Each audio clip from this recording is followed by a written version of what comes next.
ಇಷ್ಟೊಂದು ಜನರಿಗೆಲ್ಲ ಟ್ರೀಟ್ಮೆಂಟ್ ಮಾಡಿದ್ದೀರಾ ಇಷ್ಟು ವರ್ಷದಲ್ಲಿ. ಯಾವುದಾದ್ರೂ ಟೈಮಲ್ಲಿ ನಿಮ್ಗೆ ಹಾರ್ಟ್ ಟಚ್ ಆಗುವಂಥ ಯಾವ್ದಾದ್ರು ಸ್ಟೋರಿ ಇದೆಯಾ ನಿಮ್ಮ? ಖಂಡಿತವಾಗಿದೆ. ರೀಸೆಂಟಾಗಿ ನಡೆದಿರುವಂಥದ್ದನ್ನೇ ಹೇಳ್ತೇನೆ. ತುಂಬ ಇದೆ. ಎಷ್ಟೋ ಜನರಿಗೆ ಮಕ್ಕಳಾಗದೆ ತುಂಬ ವರ್ಷಗಳ ಕಾಲ ಎಲ್ಲ ಟ್ರೈ ಮಾಡಿ, IVF ಎಲ್ಲ ಟ್ರೈ ಮಾಡಿ, ಆಮೇಲೆ ಇಲ್ಲಿ ಬಂದು 10 ದಿವಸ ಉಳಿದು ಗಂಡ ಹೆಂಡತಿ ಇಬ್ಬರು 3 ತಿಂಗಳ ಫಾಲೋ ಆಗಿ, ಆಮೇಲೆ ಅವರು 2 ವರ್ಷ ಬಿಟ್ಟು ಅವ್ರ ಮಗುನ ಕರ್ಕೊಬಂದು ನಿಮ್ಮ ಒಂದು ಪ್ರೇರೇಪಣೆಯಿಂದ, ನಿಮ್ಮ ಆಹಾರ ಪದ್ಧತಿಯಿಂದ, ನಿಮ್ಮ ಚಿಕಿತ್ಸೆಯಿಂದ ಮಗು ಆಯಿತು ಅಂತ ಹೇಳಿದಾಗ ಅವ್ರ ಕಣ್ಣಲ್ಲಿ ಬರುವಂಥ ನೀರು ಅವಾಗ ನಮಗೂ ಆವಾಗ ಭಾವನಾತ್ಮಕ ಆಗುವಂಥದ್ದಾಗತ್ತೆ. ಸೊ ಹೀಗೆ ಅನೇಕ ಘಟನೆಗಳಾಗಿದೆ. ನೂರಾರು ದಂಪತಿಗಳಿಗೆ ಆ ಥರ ಆಗಿದೆ. ಸೊ ಯಾಕೆಂದ್ರೆ ಮರಳಿ ಪ್ರಕೃತಿಗೆ ಅಂತ ಆದಾಗ ಪ್ರಕೃತಿಯ ಮುಂದೆ ಯಾವುದೂ ಇಲ್ಲ. ಪ್ರಕೃತಿಯೇ ಈ ಮಗು ಆಗಲಿಕ್ಕೆಲ್ಲ ಮುಂದಿನ ಜನ್ರೇಷನ್ ಆಗಲಿಕ್ಕೆ ಕಾರಣ. ಸೊ ಹಾಗಾಗಿ ಪ್ರಕೃತಿಯನ್ನು ಕರೆಕ್ಟಾಗಿ ಫಾಲೋ ಮಾಡಿದಾಗ ಖಂಡಿತವಾಗಿ ಆ ಒಂದು ಸಮಸ್ಯೆ ಬಗೆಹರಿಯೋದನ್ನು ನಾವು ನೋಡ್ತೇವೆ. ಸೊ ಈ ಒಂದು ಘಟನೆಯನ್ನು ನೀವು ಕೇಳ್ತಾ ಇದ್ದೀರಿ ಪರ್ಟಿಕ್ಯುಲರ್ ಆಗಿ. ನನ್ನ 2ನೇ ಮಗನ, ಅವನು 6th ಓದ್ತಾ ಇದ್ದ, ಅವನ ಒಬ್ಬರ ಟೀಚರ್ ಅವರ ಸ್ಟೋರಿಯನ್ನು ಹೇಳಲಿಕ್ಕೆ ಬಯಸ್ತೇನೆ. ಸೊ ಅವರು ಮನೆಯಿಂದ ಕಡು ಬಡವರು. ಇವನು ಮಾತಾಜಿ ಅಂತ ಅವ್ರಿಗೆ ಕರೀತಾನೆ. ಸೊ ಅವರಿಗೆ ಮುಖದ ಮೇಲೆಲ್ಲ ಕಲೆಗಳು, ಬಿಕಾಸ್ ಆಫ್ PCOD ಇದೆ, ಸಿಸ್ಟ್ಗಳಿದೆ. ಮುಟ್ಟು 5-6 ತಿಂಗಳಾದರೂ ಆಗೋದಿಲ್ಲ. ಮದುವೆ ಆಗೋ ವಯಸ್ಸು ಬಂದಿದೆ, ಆದರೆ ಅವರು ಮದುವೆ ಆಗಲಿಕ್ಕೆ ಒಂದು ಚೂರು ಮನಸ್ಸಿಲ್ಲ. ಯಾಕಂದ್ರೆ ನನ್ನ ಮುಟ್ಟು ಸರಿಯಾಗಲ್ಲ, ಡಾಕ್ಟ್ರು PCOD ಅಂತ ಹೇಳಿದ್ದಾರೆ. PCOD ಬಗ್ಗೆ ಸ್ಟಡಿ ಮಾಡಿದ್ರೆ PCOD ಇಷ್ಟು ಸಿವಿಯರ್ ಆಗಿದ್ದರೆ ಮಕ್ಕಳಾಗೋದಿಲ್ಲ ಅಂತಿದೆ. ಸೊ ಮಕ್ಕಳಾಗೋದಿಲ್ಲ ಅಂದರೆ ನಾನು ಮದುವೆ ಆಗಿ ಸುಮ್ಮನೆ ಯಾಕೆ ಇದು ಮಾಡೋದು, ನಾನು ಮದುವೆ ಆಗೋದಿಲ್ಲ ಅಂತ ಅವರು ಡಿಸೈಡ್ ಮಾಡಿ ಇದ್ದರು. ಸೊ ಮಗನ ಮೂಲಕ ನನಗೆ ಅವರ ಕಾಂಟ್ಯಾಕ್ಟ್ ಆಯಿತು. ಆಮೇಲೆ ಅವ್ರು ಬಂದರು ನನ್ನ ಹತ್ರ. ಹೀಗೆ ನಾನು ಮದುವೆ ಆಗಬಾರ್ದು ಅಂತ ತೀರ್ಮಾನ ಮಾಡಿದ್ದೇನೆ. ಮದುವೆ ಅಂತೂ ಆಗೋದಿಲ್ಲ, ಅವ್ರು ನಂಗೆ ಪೀರಿಯಡ್ ಸರಿ ಮಾಡ್ಕೊಡ್ಲಿಕ್ಕೆ ನಿಮ್ಮ ಹತ್ರ ಏನಾದ್ರು ಆಗುತ್ತಾ, ನನ್ನ ಮುಖ ಕ್ಲಿಯರ್ ಮಾಡ್ಲಿಕ್ಕೆ ಆಗುತ್ತಾ, ನಾನು ಇಷ್ಟು ದಪ್ಪ ಇದ್ದೀನಿ, ನಾನು ತೆಳಗೆ ಮಾಡಲಿಕ್ಕೆ ಏನಾದ್ರು ಆಗುತ್ತಾ ಅಂತ ಕೇಳಿದ್ದು. ನಾನು ಡಿಸೈಡ್ ಮಾಡಿದೆ ಅವ್ರು ಕಡು ಬಡವರಿದ್ದಾರೆ, ಅವರಿಗೆ ನಾನು ಫ್ರೀಯಾಗಿ ಚಿಕಿತ್ಸೆ ಕೊಡಬೇಕು ಅಂತ ಫಸ್ಟ್ ಡಿಸೈಡ್ ಮಾಡಿದೆ. ಅವರಿಗೆ ಫ್ರೀಯಾಗಿ ಟ್ರೀಟ್ಮೆಂಟ್ ಕೊಡಲಿಕ್ಕೆ ಶುರು ಮಾಡಿದೆ. ನನಗೆ ಆತ್ಮವಿಶ್ವಾಸ ಇತ್ತು, ಅವರೆಲ್ಲ ಸರಿಯಾಗತ್ತೆ, ಅವ್ರ ಮದುವೆನೂ ಆಗುತ್ತೆ, ಅವರಿಗೆಲ್ಲ ಸರಿಯಾಗತ್ತೆ ಅಂತ ಆತ್ಮವಿಶ್ವಾಸ ನನಗೆ ಒಳಗಡೆಯಿಂದ ಇತ್ತು. ಬಟ್ ನಾ ಅವರಿಗೆ ಎಷ್ಟು ಹೇಳಿದ್ರು ಅವ್ರು ನಂಬುವ ಸ್ಥಿತಿಯಲ್ಲಿ ಇಲ್ಲ. Because she is Fed up, totally Fed up ಅವರು. ಬಟ್ ಅವ್ರದ್ದು ಕಮಿಟ್ಮೆಂಟ್ ಇತ್ತು, ನಾನು ಹೇಳಿದ್ದನ್ನು ಪಾಲಿಸ್ತೇನೆ ಅನ್ನುವಂಥ ಕಮಿಟ್ಮೆಂಟ್ ಇತ್ತು. ಅದರ ಖುಷಿ ನನಗಿತ್ತು. ನಾನು ಆಹಾರದ ಪಟ್ಟಿಯನ್ನು ಅವರಿಗೆ ಇದೇ ಥರ ಮಾಡಬೇಕು ನೀವು ಅಂತ ಸ್ಟ್ರಿಕ್ಟಾಗಿ ಹೇಳಿದ್ದೆ. ಏನು ಮಾಡಿದ್ರು ಅವರು ಸುಮಾರು 6-8 ತಿಂಗಳುಗಳ ಕಾಲ ನಾನು ಹೇಳಿದ ಆಹಾರವನ್ನೇ ಪಾಲಿಸಿದ್ದಾರೆ. ಅನ್ನ, ಚಪಾತಿ, ರಾಗಿ, ಜೋಳ, ಸಿರಿಧಾನ್ಯ ಎಲ್ಲ ಮುಟ್ಲೇ ಇಲ್ಲ. ತರಕಾರಿ, ಹಣ್ಣು, ಪಲ್ಯ, ಸಲಾಡ್ಸು, ನಟ್ಸು, ಅದರಲ್ಲೇ ನಾನು ಹೇಳಿದ ಪ್ರೋಟೀನ್ ಶೇಕು ಅದರಲ್ಲೇ ಇದ್ದರು.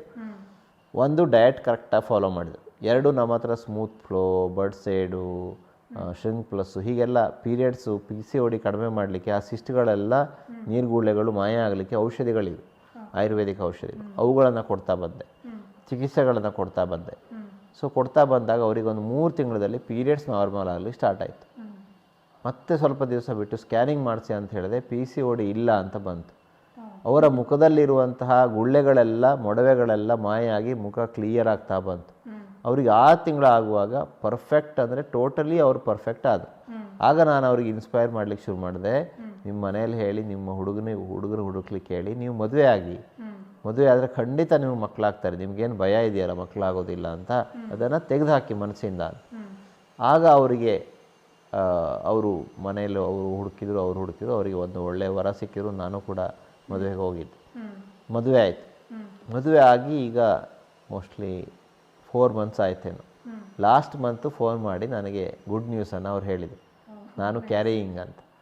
ಸೊ ಅವರು ಈಗ ಪ್ರೆಗ್ನೆಂಟ್. ಸೊ ಮದುವೆ ಆಗಿ 4ನೇ ತಿಂಗಳಿಗೆ ಪ್ರೆಗ್ನೆಂಟ್ ಕೂಡ ನಾರ್ಮಲ್. ಅವ್ರ ಹತ್ರ ನನಗೆ ಗೊತ್ತಿರೋ ಗೈನಕಾಲಜಿಸ್ಟ್ ಹತ್ರ ಕಳಿಸಿದೆ, ನಾರ್ಮಲ್ ಪ್ರೆಗ್ನೆನ್ಸಿ ಇದೆ, ನಾರ್ಮಲ್ ನಿಮಗೆ ಡೆಲಿವರಿ ಆಗುತ್ತೆ ಅಂತೆಲ್ಲ ಅವ್ರು ಧೈರ್ಯ ಹೇಳಿ ಔಷಧಿ ಕೊಟ್ಟು ಕಳಿಸಿದ್ದಾರೆ. ಈಗಲೂ ಕೂಡ ಅವ್ರು ನಮ್ಮ omega-3 ಅಂತ ತೆಗೆದುಕೊಳ್ತಾ ಇದ್ದಾರೆ. ಪ್ರೆಗ್ನೆನ್ಸಿಯಲ್ಲಿ ಡೆಲಿವರಿ ಆದಮೇಲೆ omega-3 ಅಂತ ತೆಗೆದುಕೊಳ್ಳೋದ್ರಿಂದ ಮಗುವಿನ ಬ್ರೈನ್ ಡೆವಲಪ್ಮೆಂಟಿಗೆ ಒಳ್ಳೆಯದಾಗತ್ತೆ. ಆಮೇಲೆ ಎದೆ ಹಾಲು ಕೊಡುವಾಗ ತೆಗೆದುಕೊಳ್ಳೋದ್ರಿಂದ ಮಗುವಿಗೆ omega-3 ಸಿಗುತ್ತೆ. ತಾಯಿಗೆ ಡಿಪ್ರೆಷನ್ನು ಆ ಥರ ಆಗಲ್ಲ. ಸೊ ಹಾಗಾಗಿ omega-3 ಈಗಲೂ ನಾನು ತೆಗೆದುಕೊಳ್ತಾ ಇದ್ದಾರೆ. ವಿಟಮಿನ್ ಡಿ, ವಿಟಮಿನ್ B12 ನಾನು ಕೊಡದೆ ತೆಗೆದುಕೊಳ್ತಾ ಇದ್ದಾರೆ. She is very happy. So ಲೈಫಲ್ಲಿ ಫುಲ್ಲಿ ಸೆಟ್ಲ್ ಆಗಿ ಅವರಿಗೆ ಮರುಜೀವ ಬಂದಾಗ ಆಯಿತು. ಅವರು ಅದನ್ನೇ ಹೇಳಿದರು, ಮೆಸೇಜ್ ಮಾಡಿದಾಗ ಅದೇ ಹೇಳ್ತಾರೆ, ನಿಮ್ಮಿಂದ ನನಗೆ ಮರುಜೀವ ಬಂತು, ನಿಮ್ಮಿಂದ ನನಗೆ ಮದುವೆ ಆಗಲಿಕ್ಕೆ ಸಾಧ್ಯ ಆಯಿತು, ನಿಮ್ಮಿಂದ, ನಿಮ್ಮ ಉಪಾಯದಿಂದ, ನೀವು ಹೇಳ್ಕೊಟ್ಟ ಉಪಾಯದಿಂದ ನಾನು ಇವತ್ತು ಪ್ರೆಗ್ನೆಂಟ್ ಕೂಡ ಆದೆ. ಸೊ ಖಂಡಿತವಾಗಿ ನನಗೆ ಆರೋಗ್ಯಯುತ ಮಗು ಕೂಡ ಆಗುತ್ತೆ ಅನ್ನುವಂಥ ಕಾನ್ಫಿಡೆನ್ಸ್ ಅವ್ರಿಗೆ ಈಗಲೇ ಬಂದಿದೆ ಬಿಕಾಸ್ ಆಫ್ ಹಿಂದಿನ ಇನ್ಸಿಡೆಂಟ್. ಇದು ಒಂಥರ ವಿಶೇಷವಾದ ಫೀಲಿಂಗನ್ನು ನಮಗೆ ಡಾಕ್ಟ್ರುಗಳಿಗೆ ಓಕೆ ನಾವು ಓದಿದ್ವಿ, ಫೀಸ್ ಕೊಟ್ಟು ಕಷ್ಟಪಟ್ಟು ಕಲ್ತ್ವಿ, ಇವಾಗ ಹಣ ಮಾಡಬೇಕು ಸ್ವಾಭಾವಿಕ. ಆದರೆ ಒಬ್ಬ ವೈದ್ಯನಿಗೆ ಎಷ್ಟೇ ನೀವು ಫೀಸ್ ಕೊಟ್ಟರು ಕೂಡ ಅದು ಖರ್ಚಾಗಿ ಹೋಗುತ್ತೆ. ಹಾಸ್ಪಿಟ್ಲ್ ನಡೆಸಬೇಕು, ಸ್ಟಾಫಿಗೆ ಪಗಾರ ಕೊಡಬೇಕು, ಡಾಕ್ಟರ್ಸಿಗೆ ಕೊಡಬೇಕು, ಲೋನ್ ಕಟ್ಟಬೇಕು, ಖಾಲಿಯಾಗಿ ಹೋಗುತ್ತೆ. ಆದರೆ ಕೊನೆಗೆ ಉಳಿಯೋದು ನೀವು ಆಮೇಲೆ ಈಗ ನೀವು ಇನ್ನೆರಡು ತಿಂಗಳ ಬಿಟ್ಟು ಬಂದು ಡಾಕ್ಟ್ರೇ ನಾನು ಒಟ್ಟು 10 kg ಕಡಿಮೆ ಮಾಡಿಕೊಂಡೆ, ಟಮ್ಮಿ ಫ್ಯಾಟ್ ಇಲ್ಲ, ಈಗ ನಂಗೆ ಸೀರೆ ಉಡಬೇಕಾದ್ರೆ ಫುಲ್ ಖುಷಿ ಆಗುತ್ತೆ, ಎಲ್ಲರೂ ನನ್ನ ಹತ್ರ ಕೇಳ್ತಾರೆ ನೀನು ಹೇಗೆ ಸ್ಲಿಮ್ ಆದೆ ಅಂತ ಹೇಳಿದರೆ ನಿಮಗಾಗೋ ಸಂತೋಷ ನನಗಾಗೋ ಸಂತೋಷ ಎರಡೂ ಅದ್ಭುತವಾಗಿರುತ್ತೆ. ಸೊ ಹಾಗೆ ಅಲ್ಟಿಮೇಟಾಗಿ ಕಷ್ಟಕರ ಸೋರಿಯಾಸಿಸ್ಸು, ಹಶಿಮೋಟೋ ಥೈರಾಯ್ಡೈಟಿಸು, ಆಮೇಲೆ ಅಲ್ಸರೇಟಿವ್ ಕೊಲೈಟಿಸು, ಕ್ರೋನ್ಸ್ ಡಿಸೀಸು, ಕಡಿಮೆ ಆಗಲಾರದಂಥ ಆರ್ಥರೈಟಿಸು, ಈ ಥರದವ್ರು ನಮ್ಮ ಹತ್ರ ಬರ್ತಾರೆ.